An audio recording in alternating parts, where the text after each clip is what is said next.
What are we going to talk about? Hi, Wilbur. Hey. We're at our favorite breakfast joint right now. This is a good place. How did you find this place? RFED and AG just got me dialed in. This is their spot, and this is, we've been hooked ever since. Yeah. You remember Big E? Yeah. Yeah, when Big E worked, he lives around the corner, but he brought Okay. filling station. Anaheim 1 tradition. It is.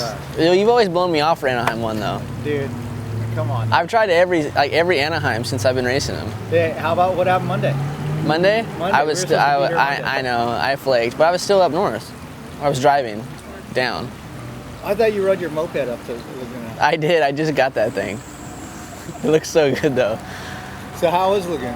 I mean, was it kind of cool to go to a race and watch a race? No, it was really cool. I've never experienced anything like that as far as any kind of GP racing or AMA or anything like that. So to go watch that and to see the technology, like, you're not up close to it, but you can still see it. And then obviously the bikes, the sound of those bikes was mind blowing.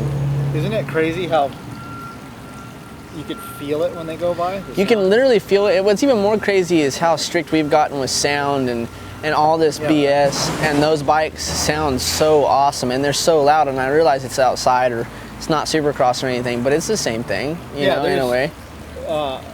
The sense of sound adds to the. It adds to the excitement. You know, that's why people come there to watch. They're like, "Holy crap, man! That bike sounded so much better than that bike," or whatever the fact may be. That's why they're there, and obviously just the thrill of the racing. Yeah, like it's hard to think about like the drag races that they have at Pomona Fairgrounds, where it makes your ears like sweat. Yeah. So loud. And then they're choking up our motocross bikes. Yeah, or think about like NASCAR. Those guys' cars are so loud. I remember going to my first NASCAR and it being, I'm like, I needed earplugs. It was so loud. Yeah. So, but that's also the excitement. Yeah. I don't know. And where they really have gnarly sound restrictions is Japan. Like those guys all run the stock. You know how quiet a stock Honda is? Mm-hmm. They all sound like that. Really? Yeah. It's not very exciting. And that's just the dirt bikes? The dirt bikes, yeah. Why though? Just because? The sound restrictions there are super gnarly. It's weird. I don't know. Loud pipes save lives. Yeah, it's weird. I think so. So, all right. So we have 4 or 5 races left? 4 races left. How has the outdoors gone for you? You had some good rides. Yeah, it's feeling good. I mean, I've had a couple weekends where I've had a good moto and a bad moto. So it's like kind of a roller coaster, but I've had a lot of good weekends all the way around too. And for the most part, I've been building, and I think that's been more important for me than anything. And I've been pretty consistent. So being there every weekend's been great. Hopping on the plane every weekend and doing all that deal and keeping the consistency for me has been relieving more than anything. Like when Ricky got hurt, or I think even Chad, like when they're away from it, they're like, oh man, it made me realize how much I love it.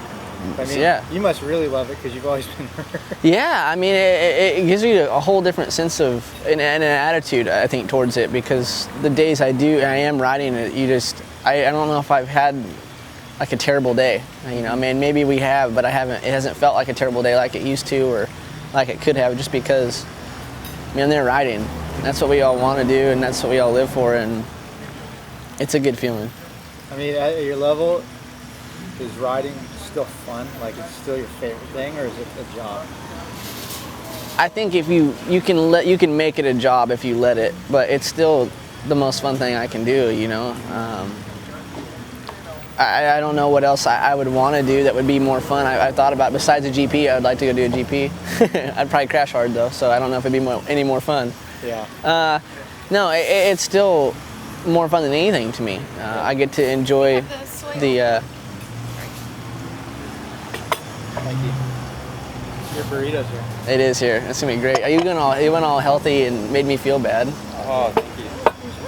But I'm right there with you. Yeah, we had to splurge. Yeah. That's nice. That's a big burrito. That's for nice. A little guy. It's always about my size. Huh? It's always about my size. I'm just saying, proportionately. That won't fit in here. That's a big burrito. That's not gonna fit in here. Oh, are you gonna be able to finish that thing? Yeah. All right, so finish the answer here about riding again. I mean, I love it more than anything. That's why we continue to do it, and even after the tough times, it's always easy to come back. in somewhat of a way. You know, there's a lot of therapy and a lot of hard things along the way, but as far as getting back on and going again, you can't wait because of that feeling. Yeah. Like when you broke your back, for instance, I mean, the back's a serious thing. I mean, did it ever occur to you for a second, like, fuck, back's gnarly, I'm quitting, I'm going to do something else, or?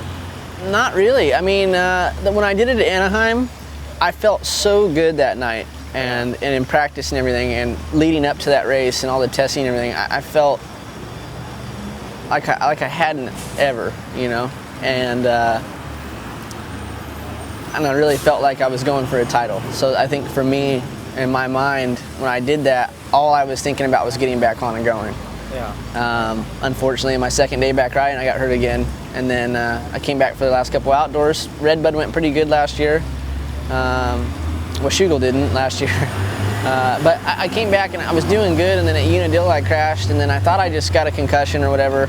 I went home and got checked out, and I ended up breaking my back again. So at that point, I was just like, I was more bummed. I didn't want to quit, but I was like, man, I want to keep going, but it was a long year because all 3 injuries were about 3 months, so I didn't have much time on the bike last year.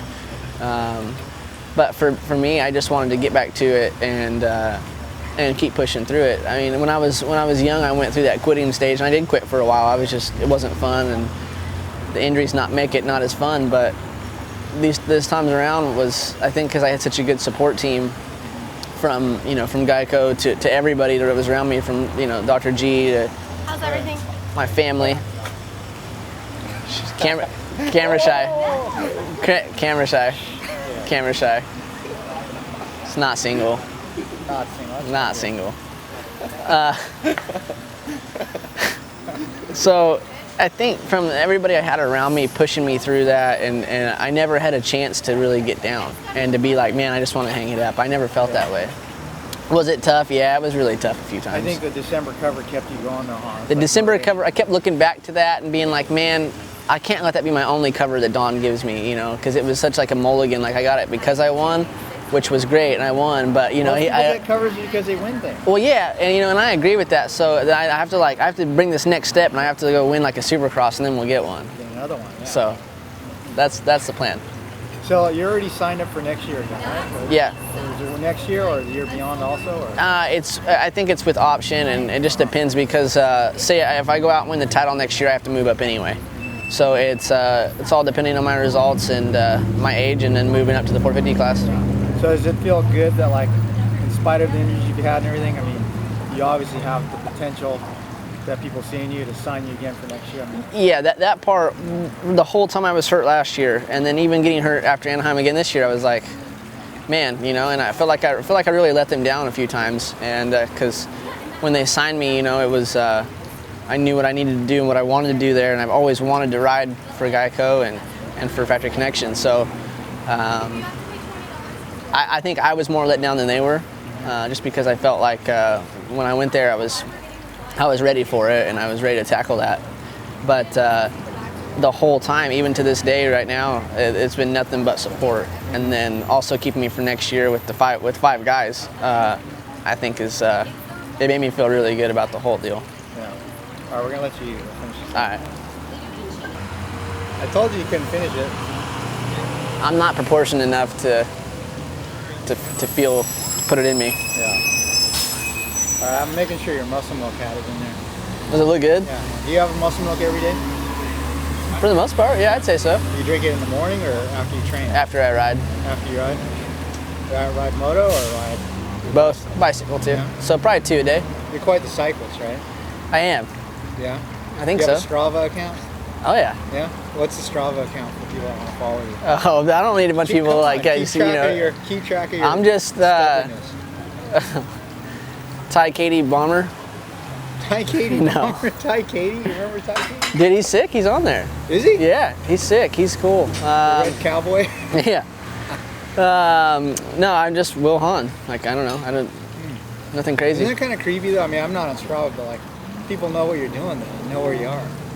Yeah, well, I do the radius of the house. Like, you can't quite pinpoint me, Uh-huh. But no, it's I think it's really cool. There's really nothing to hide as far as like training or anything. Like if they can see how I train or whatever, it doesn't make a difference to me. And you know, if they can see what I do is not going to duplicate it. It's you know, the heart rate and all that. I was thinking about signing up on Strava and jumping on a moped and doing something gnarly. Do you know, it makes you wonder on some of the things that, like, some people are leading in certain segments and whatnot. It makes you wonder if they're not in their car or a moped or something, because it's like 45 up a hill or whatever, you know. It's kind of like, I don't know. Yeah. When my average was like 16, I don't really know, but no, it'll happen. So wait, what size frame do you run? 56. A 56?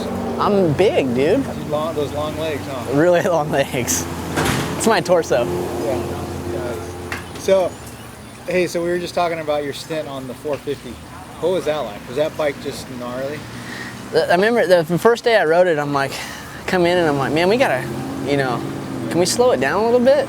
You know, and yeah, they just laughed at me because, you know, I'm sure they don't hear that a whole lot. Like people go there, they probably want more and more. And as you get used to a bike, I'm sure you'd want more. I loved it. It was really fast. It was exactly what you would imagine a 450 would be like, especially, you know, a factory Honda was. Yeah. I loved it. I adapted to it pretty quick, I felt like, and it got me back into the racing mode with, I think, without any pressure or any expectations or anything. I obviously went there wanting to do good because I never ridden a 450 in front of anybody except for at US Open a few years ago. Yeah. And I really wanted to do well on it and just be consistent. I just wanted, like we talked about earlier, like I wanted to race, like not be racing and be out or whatever. So I had a great time on it, and I think that really helped me get back into racing form for the 250 when I got back to it. Was Father Hahn more excited about you on the factory bike than you were? I know that he was pumped. You know, I think that was a big deal for him, and I was really happy for him to be there at my first race on it. And dude, I mean, think about it. As a dad, he can say both of his kids have ridden for factory Honda. Yeah, I think that was big to him, especially just because not because I'm younger, but just because I'm the youngest or whatever in the 2 of 2. I think it was really cool for him to see that, to both of us to be at that point, and then Tom to get it right after that. Again, I think that was really cool for him this year. Nice. Does he have a Honda jacket? Oh yeah. The team Honda jacket? Oh yeah. Was it like a new one from this year, or was it like leftover from Tommy's on the first time? Oh, I think he'd update by now. I don't know. I'm not positive on that, but I think he'd probably update his kit by now. For sure, the hat. The hat, yeah. Well, he rubs it in, but he doesn't know what semi to go to when he comes to the race. You know, like he'll get crap from like my shack and me when he comes over to our truck. But then I'm sure when he wears like the Geico stuff, he'll go over there and get crap from like Kehoe and Tom. So I don't know. He's in a tough spot. He needs to wear like a Honda jacket with a Geico hat, or vice versa. Yeah, right. So. He could wear like a Fox shoes and an Alias t-shirt. Yeah, exactly. He's got to mix his kit up. I mean, some people aren't going to be that fond about it because, you know, most people want to match. It's like kind of like Big James when he changes his picture. He does. You know, I want to get my dad to do that. We need to get him on that. He could have a removable like Geico Velcro. That'd be pretty. You know what? You could make one like pretty much to complete both and just wear it. It'd be all right. It'd be good, huh? Yeah. All right, so we were also, when the camera was off, we were talking about our good buddy, the Cambodian chiropractor, Doc G. So, wait, what is that? Wait. Oh, come back. Are you still single? Oh, she is still single. She is That's single good. She just admitted it on camera. She said yes. That's what I heard. That's a good thing. Yeah, it's just never ending with that guy. Yeah, he's pretty funny. I mean, I've gone to him where I've really needed help before, and he has a serious face, but most of the time he's joking around. Yeah, no, and then, you know, does he always hold it over your head, like next time you go in there, like, hey, dude, like I saved you or whatever? Yeah, it's funny because you'll go in there some days and you're like, you just can't deal with it. Like he gets so ADD'd out, he can't control himself, and he'll just be. It'll be all over you. It gets even gnarlier if someone else is in there. Oh yeah. Like when I came in and you were face down, he started pulling your butt out. Yeah, no, and then he makes it look like he'll like look around everybody, and be like, Wil Hahn, why is your butt out? You know, like I pulled it out just to you know have it out. Has he? Have you ever had an injury where you had to strip it, like squeeze the swelling out? A little bit, crazy deep, but he really enjoys it. yeah, he enjoys inflicting pain and being like, come on, dude, like it's not that bad, you know. And he's got his monstrous arms or like whatever, you know. He's just a big dude when he's like just cramping that thing out, you know. It's just, it hurts. So what? On a serious note, what role does he play in your program? Do you go to him for daily maintenance? Yeah, I go there. I would say on average probably 3 times a week. He has been a big part of my body being as good as it is right now, and from all those injuries, I think that I mean, I've spent a lot of time in there and on his magnet and on the stem, and then obviously he spent a lot of his own time with his hands, and I think that was like the biggest part. As bad as that just sounded, I didn't mean for it to come out like that. But yeah, he has been a big influence on my body being healed the best it can be, and also in the fastest time possible. That magnet cut a lot of stuff nearly in half. Yeah, that thing's pretty awesome. It really is.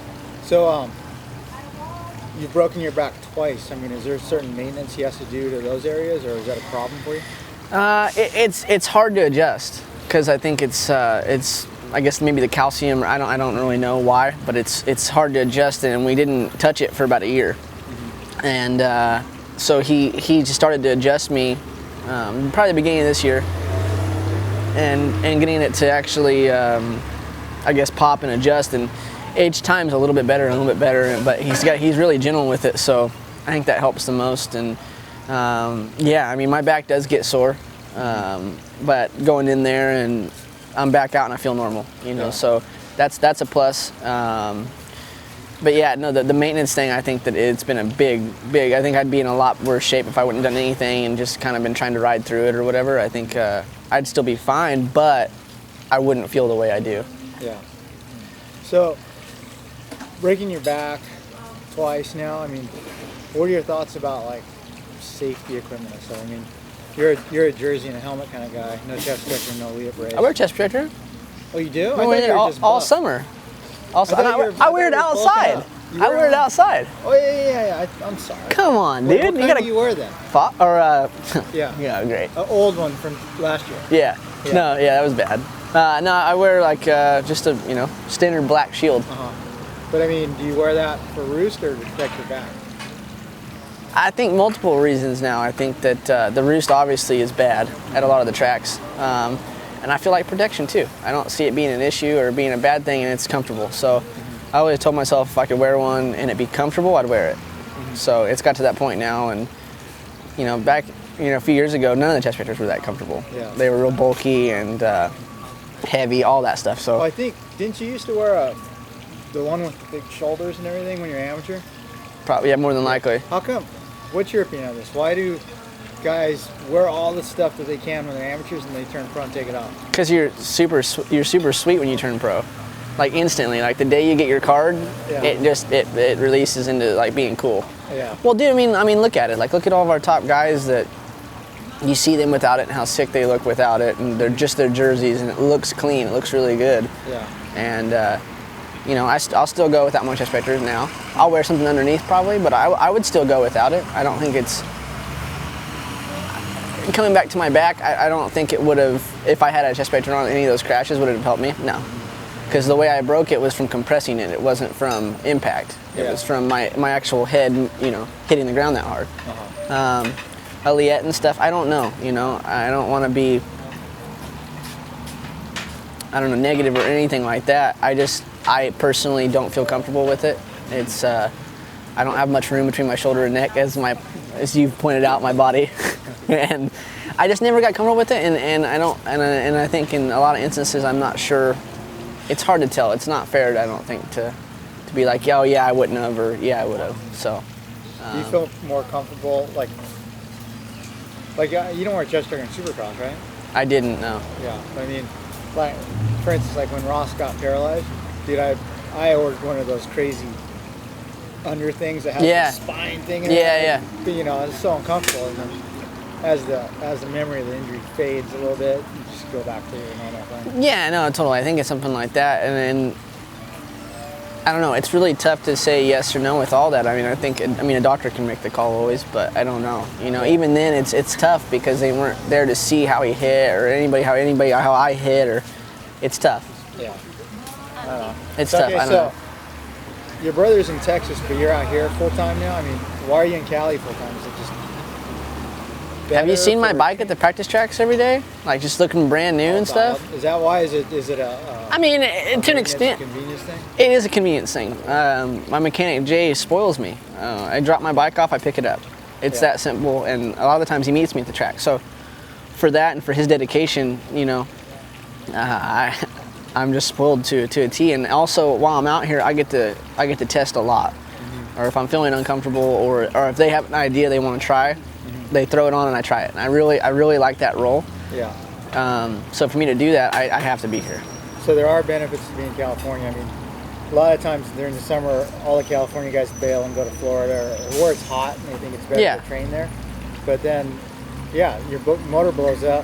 You got to send it back. And Yeah, and you know what? It's a lot of work for me at home when I'm doing that. As far as, you know, even just the regular maintenance day to day, you know, is tough because if we go doing 2 motos, the bike needs quite a bit of TLC. Yeah. And not only that, you know, just to get it going for the next day is a lot of work for me and the train. So it's taking everything out for me. I go to the track, I ride, drop my bike off, go back home and train, go to Dr. G, and I'm done. you don't need to be cleaning air filters and changing oil. And you know what? I know that sounds super prima donna, and I don't mind doing that. I really don't mind doing it, but it's Come on, hard. dude, can you clean your own air filter? Oh, come on, dude. Can you fix a flat? Yes. Can you change a tire? Change tire, no problem. I would love to document it. Huh? I'd love you to document it. I can check valves. I can do my you use business. Screwdrivers to change a tire? Well, Phillips. No. I don't know. I think it's a big part also of knowing how to do all that stuff. Yeah. But during the season when it's like this, I don't think you should have to do it. I know that. I mean, I have a lot of tracks back home. I think that are, you know, I miss them. I really like, you know, my local tracks back home with Oak Hill and I-35 and the Master Pools facility. I think. Yeah, that place is sick. There's really good tracks back there, but it's 109 degrees there today, you know, and I think that week to week in between the races, sometimes it's hard to recover. I think it's really good for you at times, I think it can be against you sometimes. But I can't argue with that. I'm having my best outdoor season I've ever had right now, and I'm here. So it doesn't really, to me, it doesn't matter if you're doing your work and you're happy. So wherever you want to be and whatever makes you happy, you need to go there. So, what do you like living on a non-moto level better? Here in California, or is it Decatur? Come on, dude. Come on. You can't even pronounce it right now? How do you say it? Decatur. Decatur. Like okay, Decatur, well, Georgia. You never heard a rap song? I mean, jeez. Decatur. Decatur, Jeez. Texas. Then what's sweeter? This Technically, I live in Alvord. You got to get it right. Alvord's a bigger city. It's not. It's tiny. I don't know. I think no matter what, you're always a little bit more comfortable where your family is. Yeah. And since my mom and dad and Tom are back there, that's always home. So home is always nice. I like it here. I really enjoy it here. I mean, there's anything you want to do within 5 miles. Yeah. Back home, it's pretty much just hang out at home, which is fine, and I enjoy that, and especially off season. But I have a lot of good friends back there, and family. So I miss all those guys a lot. So I'd have to say Texas just because it's home. I really enjoy going back to Kansas in the off season when I grew up and seeing all my buddies there too. So I don't know. It's 50-50 for me.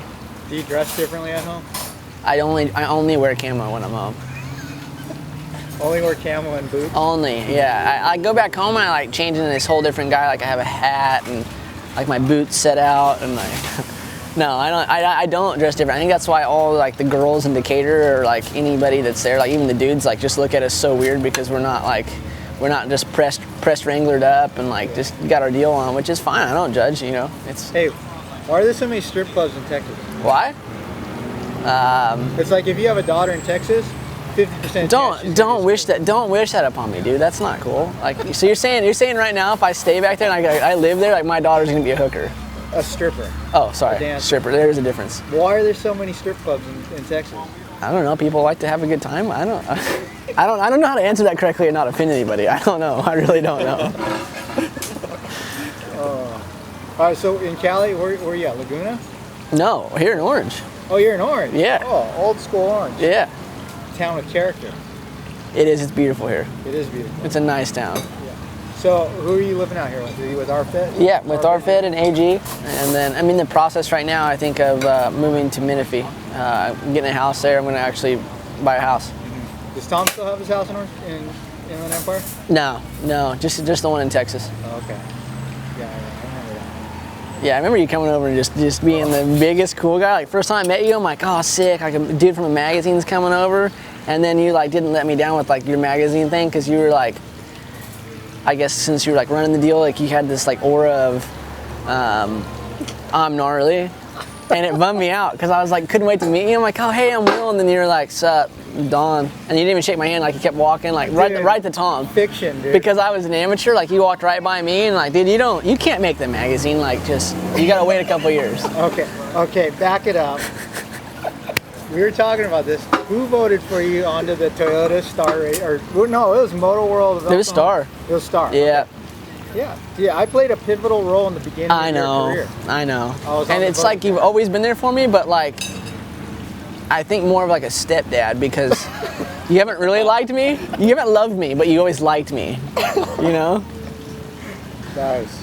So, I mean, and I appreciate that. I'll never forget that. But when I was like 15, you let me down for a couple years. But then you redeemed yourself. Okay. Well, I brought you to the filling station for breakfast. I bought you a burrito that you ate. Yeah, that was great. Thank you. And yeah. So now we finally hooked up and made this coffee video happen. I know. I didn't know if it was ever going to happen because like you flaked and then I flaked, and it's like it's tough. Yeah. Well, anything else you want to add that I didn't touch on? Well, let's talk about chicks. Well, chicks. Like the closer, the text message photos. I mean. Oh no, I can't. No, my mom. Come on, Don. Okay, come on. Okay, back it up. But I mean, are you single right now? I am single. You are single? I think I'm permanently single. I don't know. Too much good to be held down to one place? No, it's not even that. Like, I mean. Is it hard being a professional motocrosser to meet someone who's? It is. It is. It really is because it's, well, for one, I'm socially awkward. There's no way around that. I mean, I am. I'm not going to lie. And then it's hard to find when you don't put yourself out there to like, you know, I don't go out or do anything like that really. So it's hard to like meet new people. Dude. Well, I thought you're always over at, what is it called, Sutra or something? Oh gosh, dude, just partying? No. So that part's hard to meet like new girls or whatever, but yeah, I don't know. And then if you do meet them and they already have this like, they already label you as, you know, whatever, like we just fly into the races and just go for it on Friday night and then race Saturday, then party Saturday night and fly home, you know, like it just. Like winners take all. Yeah, it's just like it's a nonstop party, but I mean it's fine. I'm happy, so whatever. What's the best body part you've autographed?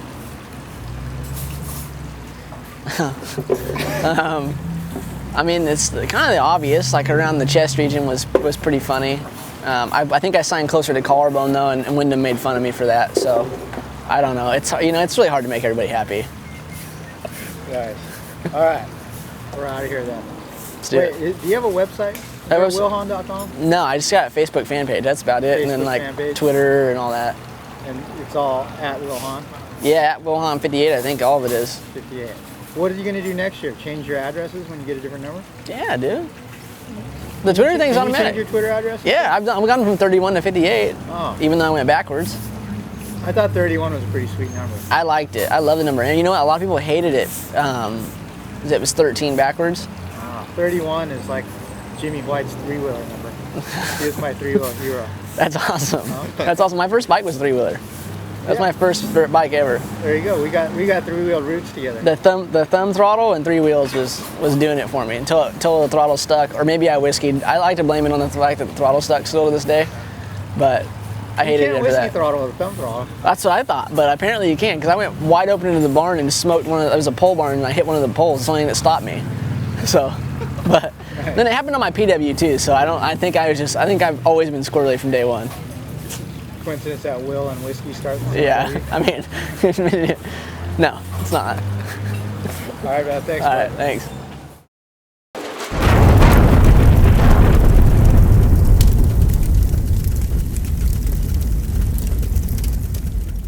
Heavy on it.